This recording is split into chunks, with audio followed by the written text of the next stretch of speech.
Hello friends, welcome to study stage. तो आज की इस वीडियो में हम लोग विलोपन विधि और प्रतिस्थापन विधि से समीकरण हल करना सीखेंगे। यानी आपको जो है विलोपन विधि को बनाने के लिए एक अलग वीडियो नहीं देखना पड़ेगा और प्रतिस्थापन विधि से समीकरण को बनाने के लिए कोई एक अलग वीडियो देखने की जरूरत नहीं है। आप सिर्फ इसी एक वीडियो में विलोपन विधि और प्रतिस्थापन विधि से समीकरण को हल करना सीख जाएंगे। बहुत ही इंपॉर्टेंट है विलोपन विधि और प्रतिस्थापन विधि, क्योंकि आपकी 10th क्लास की एग्जाम में 100% चांस रहता है कि विलोपन विधि और प्रतिस्थापन विधि से क्वेश्चन पूछा जाता है और वो क्वेश्चन 5 नंबर का होता है। ठीक, और दोनों को बनाने के बाद लास्ट में हम ये भी जानेंगे कि विलोपन विधि और प्रतिस्थापन विधि दोनों में क्या डिफरेंस है, क्या अंतर है। ठीक, तो चलिए सबसे पहले हम इस समीकरण को जो दिया हुआ है, इस समीकरण को हम विलोपन विधि से सॉल्व करते हैं। तो ये हमारा पहला समीकरण क्या है, 3x + 4y = 10, यानी हमारा ये पहला समीकरण हो गया। और ये दूसरा समीकरण है 2x - 2y = 2, यानी हमारा ये दूसरा समीकरण हो गया। और इस समीकरण को जो है हम किस विधि से बनाएंगे, तो विलोपन विधि से बनाएंगे। तो चलिए समझते हैं कि विलोपन विधि में हमें क्या करना होता है। देखिए, विलोपन विधि में जो है आपको कोई एक पद यानी एक टर्म जो है कैंसिल करना होता है। जैसे कि यहाँ पे दो वेरिएबल दिया गया, एक x वाला है और एक y वाला है, दो वेरिएबल है। तो किसी एक वेरिएबल को आपको यहाँ से लुप्त करना रहता है। विलोपन का मतलब क्या है, विलोपन कर देना यानी छुपा देना। तो हमें यहाँ से कैंसिल करना रहता है किसी एक वेरिएबल को, या आप x को कीजिए या फिर y को कीजिए। ठीक, कैंसिल आउट करना होता है। तो हम कैसे करेंगे, यहाँ पे 3x है, नीचे में 2x है, इसमें y वाले में 4y है और नीचे में 2y है। तो हमें कैंसिल आउट करने के लिए एक मतलब समीकरण जो वेरिएबल है वो सेम होना चाहिए। यानी यहाँ पे 3x है तो यहाँ भी 3x होना चाहिए कैंसिल करने के लिए। अगर इसमें 4y है, इसको कैंसिल करना y वाले को, तो यहाँ 4y है ना, तो यहाँ भी हमें 4y करना होगा। मतलब इस टाइप से हमें करना है। तो आप x और y दोनों में से किसी एक वेरिएबल को कैंसिल कर सकते हैं। तो चलिए हम यहाँ पे x वाले टर्म को कैंसिल करते हैं। देखिए यहाँ पे 3x है, यहाँ पे 2x, दोनों तो सेम है नहीं। तो हमें सेम करने के लिए क्या करना होगा कि जो ये वाला नंबर है इसको हम ऊपर में गुना कर देंगे और इसी नंबर से हम नीचे में गुना कर देंगे, तो दोनों सेम हो जाएगा। 3 से हम नीचे वाले पूरी समीकरण 2 में करेंगे तो 3 दूना 6x हो जाएगा, फिर पूरे में हो जाएगा। फिर 2 से करेंगे तो 3 में करेंगे तो 2 3 6, यानी हमारा ये यहाँ पे सेम हो जा रहा है। तो कैसे कर देंगे, इस 2 से हम समीकरण 1 में 2 से गुना कर देंगे और समीकरण 2 में हम 3 से गुना कर देंगे। आप समझ रहे हैं ना, बस इसी टाइप से आपको करना है। मतलब आपको ध्यान से समझते चलना है। तो गुना करेंगे तो समीकरण 1 में जो है ये 2 से पूरा में गुना हो जाएगा। तो गुना कीजिए, हमारा नया समीकरण बन जाएगा 3 दूना 6x प्लस है तो प्लस, फिर 2 से 4 में करेंगे तो 4 दूना 8y = 10 में 2 से करेंगे तो 10 दूना 20। हमारा ये समीकरण तीसरा बन गया, हमारा ये नया समीकरण बन गया।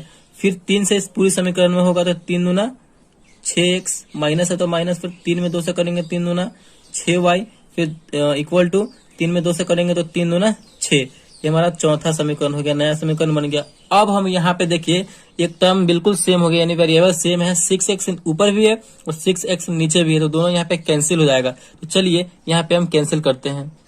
तो 6x प्लस में ऊपर भी और 6x नीचे में प्लस में है, तो इसको हम घटाएंगे तभी ना कैंसिल होगा। मतलब 6x में से 6x अगर घटेगा तो यहाँ पे 0 हो जाएगा, यहाँ पे कट जाएगा। तो यहाँ पे जैसे हम आप एग्जाम में लिखेंगे 10th क्लास के एग्जाम में, बोर्ड एग्जाम में, बिल्कुल उसी प्रकार हम बनाएंगे और जिससे कि आपको 5 में 5 नंबर मिल सके। तो यहाँ पे हम लिखेंगे समीकरण 3 और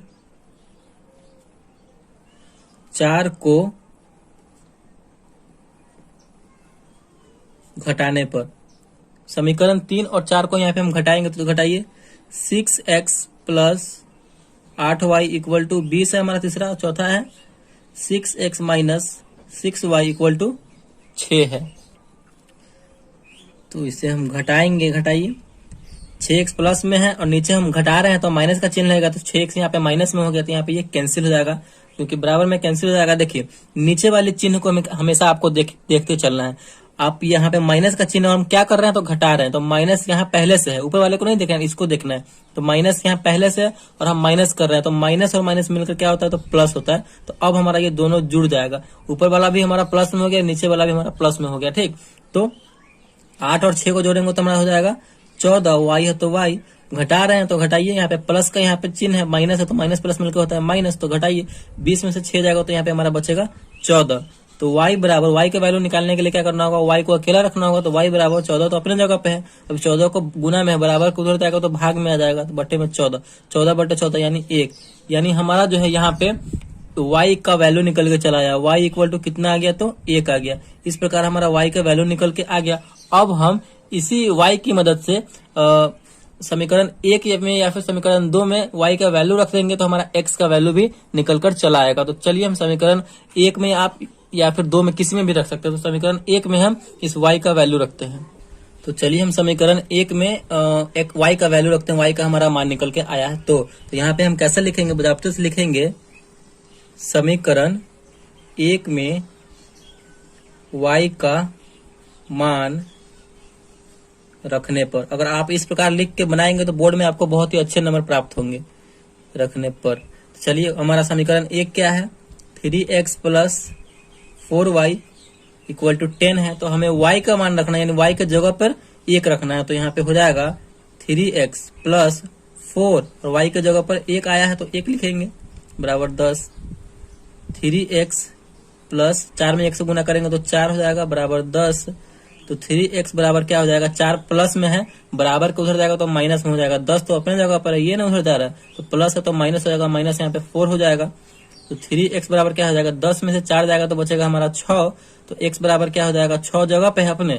अब 3x को हम उधर भेज रहे हैं, यानी गुना में है, बराबर को हो जाएगा तो भाग में आ जाएगा, यानी 6/2। ये कटेगा तो कितनी बार में यहाँ पे, सॉरी 6/3 है, 3 है यहाँ पे, तो 3 आ जाएगा। तो 3 दूना 6 यानी 2, यानी हमारा फाइनली जो है x का मान आ गया 2, y का मान आ गया 1। तो विलोपन विधि से जो है फाइनली हमारा आंसर कितना आ चुका है, तो x बराबर 2 और y बराबर 1 हमारा फाइनल आंसर आ चुका है यहाँ पे। तो आई होप आपको विलोपन विधि बहुत अच्छे तरीके से समझ में आ गया होगा।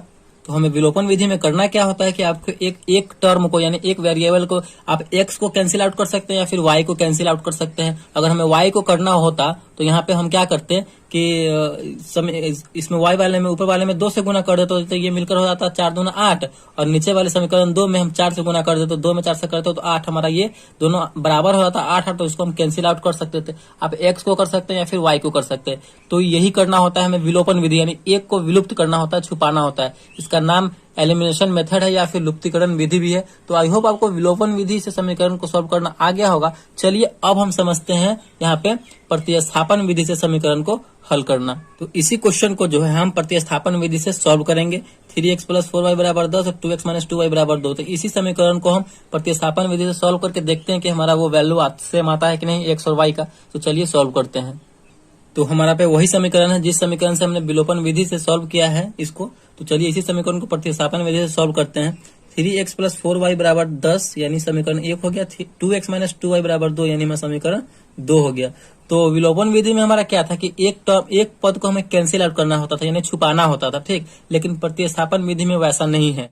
प्रतिस्थापन विधि में क्या है कि हमें कोई एक पद, यानी कोई एक वेरिएबल का जो मान निकाल करके उस दूसरे वाले इक्वेशन में रखना है। जैसे कि अगर हम इस समीकरण 1 का जो है x का वैल्यू निकालते हैं तो इसी x के वैल्यू को हमें समीकरण 2 में प्रतिस्थापित करना है। वही हमारा प्रतिस्थापन विधि हुआ, ठीक। अगर आप y का निकालते हैं समीकरण 1 की मदद से तो इसी y का वैल्यू जो है जो निकाल के आएगा वही हमें समीकरण 2 में प्रतिस्थापित करना यानी रखना है। वही हमारा प्रतिस्थापन विधि हो गया। इंग्लिश में अगर हम बात करें तो इसे सब्स्टिट्यूशन मेथड हम कहते हैं। तो चलिए हम प्रतिस्थापन विधि से इस समीकरण को भी समझते हैं। तो चलिए आप जो है किसी एक का वैल्यू निकाल सकते हैं, x का या फिर y का। तो चलिए हम x का ही निकालते हैं। तो यहाँ पे हम समीकरण 1 को ले रहे हैं तो यहाँ पे हम क्या लिखेंगे, समीकरण 1 से समीकरण 1 को लिए हैं। तो समीकरण 1 क्या है हमारा, 3x plus 4y equal to 10 है। अब इसी में से हम x का वैल्यू निकाल रहे हैं तो क्या करना होगा, हमें इस टर्म को अकेला छोड़ना होगा। तो 3x बराबर क्या हो जाएगा, हम 4y को उधर भेज रहे हैं तो 10 तो अपने जगह पे है, हम उसको भेज रहे हैं उधर। तो ये प्लस में है, उधर जाएगा तो माइनस में हो जाएगा 10 माइनस 4y। तो x का वैल्यू निकालने के लिए x को अकेला रखना होगा। तो 3 गुना में है, बराबर को उधर जाएगा तो भाग में हो जाएगा। तो हो जाएगा हमारा 10 माइनस 4y बटे में 3 आ जाएगा, ठीक। अब हमारा यहाँ पे x का वैल्यू यहाँ पे ये निकल के चला आया। अब इसी x के वैल्यू को हम समीकरण 2 में x के जगह पर पुट कर देंगे। तो हमें क्या लिखना होगा आगे, तो हमें यहाँ पे लिखना होगा समीकरण 2 में x का मान रखने पर। समीकरण 2 में हम इस x का मान रखेंगे। तो चलिए समीकरण 2 हमारा क्या है, 2x minus 2y equal to 2 है। अब इसी x के जगह पे हम ये वाला वैल्यू रखेंगे, ठीक, ये वाला मान रखेंगे। तो रखिए यहाँ पे हम रखेंगे तो क्या हो जाएगा, 2x के जगह पर रखेंगे, ये हमारा 10 माइनस 4y बटे में 3 माइनस 2y बराबर 2।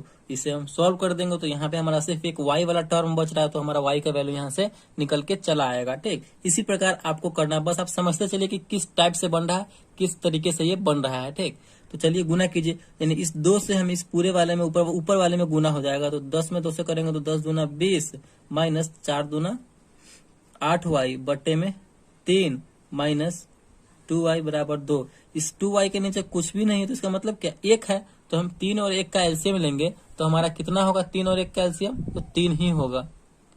तो 3 1 का एलसीएम हो जाएगा हमारा 3, 3 से 3 कैंसिल हो जाएगा एक बार में, तो 20 माइनस 3 से 3 एक बार में कैंसिल होगा तो 8 कम 8 यानी 8y माइनस 3 दूना 6y बराबर 2।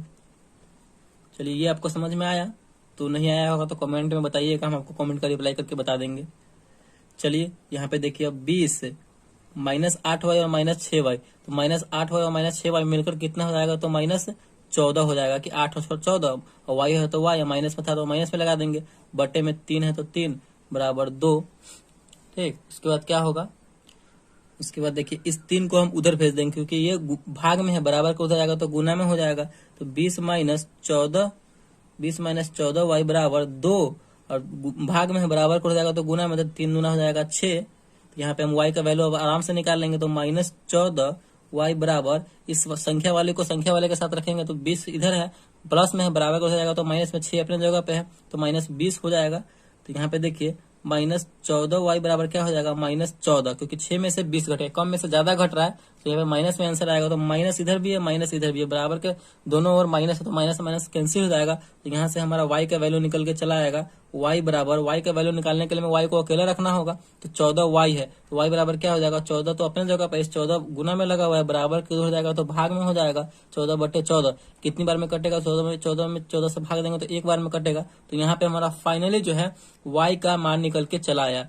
तो y का मान जैसे ही निकल के आया है तो हम समीकरण 1 में, 2 में या फिर किसी में भी रख देंगे तो हमारा x का मान भी निकल के चला आएगा। ठीक, तो यहीं पे आपको सॉल्यूशन उसका बना के दे रहे हैं। समीकरण 1 में यहाँ पे लिख सकते हैं आप, समीकरण 1 में y का मान